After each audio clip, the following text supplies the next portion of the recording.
Middle east में क्या हालात बेहतर होने जा रहे हैं?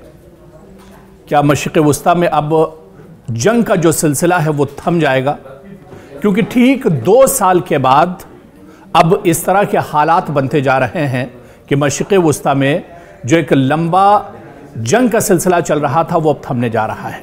क्योंकि पिछले दिनों जिस तरह से अमेरिकी सदर डोनाल्ड ट्रंप ने पीस डील तैयार की थी और इस पर इजराइल और हमास दोनों से अमल करने को कहा था, इस बीच मशरिक़ वस्ता से बड़ी खबर यह आ रही है कि अमेरिकी सदर डोनाल्ड ट्रंप की पीस डील पर हमास ने रजामंदी जाहिर कर दी है। तो ऐसे में सवाल यही उठ रहा है कि क्या 2 साल से जो जंग चल रही थी, जंग का जो सिलसिला चल रहा था, अब मशरिक़ वस्ता में वो थमने जा रहा है? और इसके अलावा क्या इजराइल अब गज़ा पर एक तरह से हमले रोकेगा? क्योंकि इजराइल ने पहले ही साफ कर दिया था कि वो अमेरिकी सदर डोनाल्ड ट्रंप की जो पीस डील है उसके साथ है, और अगर ये मुआहिदा हो जाता है, ये डील हो जाती है, तो गज़ा पर हमले रोक दिए जाएंगे। बाकायदा इस बयान डील को लेकर अमेरिकी सदर डोनाल्ड ट्रंप ने एक अल्टीमेटम भी दिया था हमास को, और ये कहा था कि इतवार तक अगर हमास इस डील को मान लेता है तो ठीक है, और अगर हमास इस डील को नहीं मानता है तो फिर उस पर इतना सख्त हमला किया जाएगा कि उसने इसके बारे में सोचा भी नहीं होगा।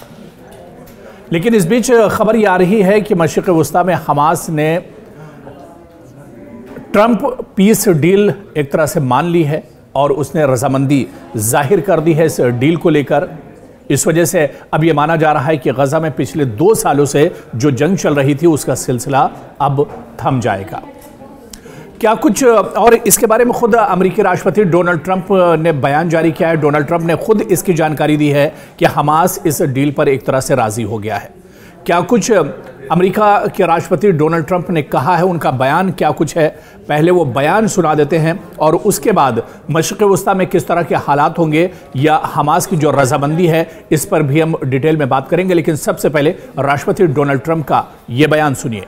I want to thank the countries that helped me put this together: Qatar, Turkey, Saudi Arabia, Egypt, Jordan, and so many others. So many people fought so hard. This is a big day. We'll see how it all turns out. We have to get the final word down in concrete. Very importantly, I look forward to having the hostages come home to their parents and having some of the hostages, unfortunately, you know the condition they're in, come home likewise to their parents, because their parents wanted them just as much as though that young man or young woman were alive. So I just want to let you know that this is a very special day, maybe unprecedented in many ways. It is unprecedented, but thank you all, and thank you all to those great countries that helped. We were given a tremendous amount of help. Everybody was unified in wanting this war to end and seeing peace in the Middle East, and we're very close to achieving that. Thank you all, and everybody will be treated fairly. तो अमेरिकी सदर राष्ट्रपति Donald Trump एक तरह से साफ कह रहे हैं कि हमास एक तरह से राजी हो गया है, हमास एक तरह से इस डील पर तैयार हो गया है, और इस डील में यह चीज़ भी शामिल थी कि इजराइल के जो बंधक हमास के पास हैं उन्हें हमास एक तरह से रिलीज़ करेगा, रिहा करेगा। इस पर हमास ने रजामंदी जाहिर कर ली है।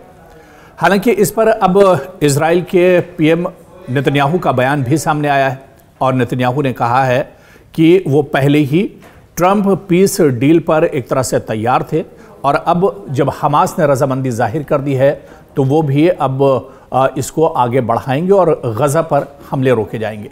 क्योंकि डोनाल्ड ट्रंप ने अपने बयान में कहा था कि हमास इस डील पर तैयार हो गया है, हमास ने रजामंदी जाहिर कर दी है। इस वजह से इजराइल से उन्होंने कहा था कि गज़ा पर हमले रोक दें, और ऐसे में अब इजराइल का बयान भी आ गया है, बेन्यामिन नेतन्याहू का बयान भी आ गया है, और उन्होंने कहा है कि वो गज़ा पर हमले रोक देंगे। पिछले 2 साल से लगातार ये जंग चल रही है। आपको याद होगा कि साल 2023 में 7 अक्टूबर को हमास ने अचानक इजराइल पर हमला किया था, और इस हमले में तकरीबन 1200 यहूदी मारे गए थे। इजराइल के 1200 लोगों का कत्ल किया गया था, और काफ़ी लोग जख्मी हुए थे और काफ़ी लोगों को हमास ने बंधक बना लिया था, अगवा कर लिया था। और उसके बाद से ही गजा पर इजराइल ने हमलों का सिलसिला शुरू किया था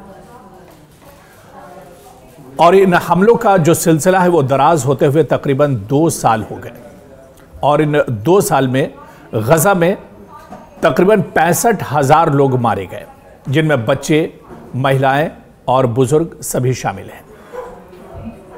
लेकिन अब हमास की रजामंदी के बाद, हालांकि ऐसा नहीं कि बीच में जंगबंदी नहीं हुई, बीच में कई बार जंगबंदी हुई, बीच में जंग का सिलसिला रुका भी, बीच में जंग रोकने के लिए मुआहदे भी हुए, डील भी हुई, लेकिन जंग का सिलसिला दोबारा फिर शुरू हो गया और ऐसे में हालात पटरी पर नहीं लौटे। लेकिन अब जिस तरह की ट्रंप डील पेश की गई है और ट्रंप ने जो डील दी है, पीस डील दी है, इस डील के हिसाब से अगर यह मुआहदा हो जाता है तो गजा में एक मुस्तकिल तौर पर जंगबंदी हो सकती है। हालांकि शुरू में हमास इस डील पर तैयार नहीं था, जबकि ट्रंप की इस डील को कई मुस्लिम ममालिक का भी सपोर्ट हासिल था और वो भी चाहते थे कि गजा में अब जंगबंदी होनी चाहिए, गजा में खून खराबे का जो दौर है वो रुकना चाहिए, गजा में जिस तरह के हालात हैं इस पर एक तरह से ब्रेक लगना चाहिए। लेकिन ये सिलसिला नहीं थमा। हालांकि कई मुस्लिम ममालिक ने भी इसका सपोर्ट किया था और ये माना जा रहा था कि यह डील हो सकता है एक तरह से नाफिज हो जाए, लागू हो जाए, लेकिन हमास ने इस पर रजामंदी जाहिर नहीं की थी और इसी वजह से अमेरिकी सदर डोनाल्ड ट्रंप ने इस डील के बाद एक तरह से इंतबाह दिया था हमास को कि अगर हमास इतवार तक इस डील को नहीं मानता है, रजामंदी जाहिर नहीं करता है, तो उस पर बहुत सख्त हमला किया जाएगा।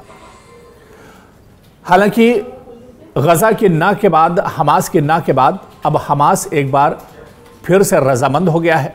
हमास इस पीस डील पर एक तरह से बातचीत करने के लिए तैयार है और हमास की तरफ से यह कहा गया है कि वो इस डील को मानने के लिए एक तरह से पूरे तौर से तैयार है। इस बीच इजरायली बंधकों की रिहाई पर हमास की सहमति के बाद नेतन्याहू का बयान भी आ गया है। उन्होंने इजरायली प्रधानमंत्री नेतन्याहू की ओर से जारी बयान में कहा गया है कि हमास के बयान के बाद इजराइल सभी बंधकों की तत्काल रिहाई के लिए ट्रंप की जो योजना है, ट्रंप की जो डील है, इससे पहले लागू करने के लिए एक तरह से तैयार हो गया है। यानी इजराइल ने एक तरह से रजामंदी भी जाहिर कर दी है और अब ऐसे में माना जा रहा है कि हमास के बाद जो इजराइल के बंधक हैं, तकरीबन इनकी तादाद 20 से 25 बताई जाती है। कुछ माहिरीन का मानना है कि यह तादाद 40 तक हो सकती है। हालांकि अभी तक ये नहीं पता है कि इजराइल के जो बंधक हमास के पास हैं, इनमें से कितने जिंदा हैं और कितने मर चुके हैं। लेकिन इतना है कि 20 से 25 बंधक अभी भी हमास के पास हैं और हमास इस डील के बाद उन बंधकों को रिहा करेगा और इसके बदले में जो फिलिस्तीनी इजराइल के पास बंधक हैं, इजराइल उन्हें भी रिहा करेगा और इसके बाद इस डील के हिसाब से गजा में एक तरह से नए तरीके से गजा को बसाने का दौर शुरू होगा। लेकिन बड़ा सवाल यही उठता है कि क्या इस डील के बाद, क्या हमास की सहमति के बाद अब गजा पर जो जंग का दौर है वो एक तरह से खत्म होने जा रहा है? मशरिक़ वस्ता के हालात क्या कुछ होंगे जब ये जंग रुकेगी, जब ये डील मुकम्मल हो जाएगी? उसके बाद मिडिल ईस्ट में हालात किस तरह के बनने जा रहे हैं? मिडिल ईस्ट में किस तरह की सियासत होगी? क्योंकि सिर्फ हमास का ही मामला नहीं है, गजा का इशू नहीं है, बल्कि आप देखिए कि इस बीच में मिडिल ईस्ट और मशरिक़ वस्ता में कई ऐसे इस्लामी ममालिक हैं जहां पर इजराइल ने हमला किया था। चाहे उर्दन की बात करें, चाहे सीरिया की बात करें या फिर ईरान की बात करें, ये वो मुल्क हैं जिन पर पिछले दिनों इजराइल ने हमला किया था। 12 दिनों तक ईरान के साथ भी इजराइल की जंग चली थी और इस जंग में भी काफ़ी जानी और माली नुकसान हुआ था। तो इस पीस डील होने के बाद और हमास की सहमति के बाद क्या मशरिक़ वस्ता और मिडिल ईस्ट में हालात पटरी पर लौटेंगे? क्या यहाँ पर एक बार फिर से जो हालात हैं वो पहले जैसे पीसफुल हो जाएंगे? ये देखना भी बहुत अहम होगा।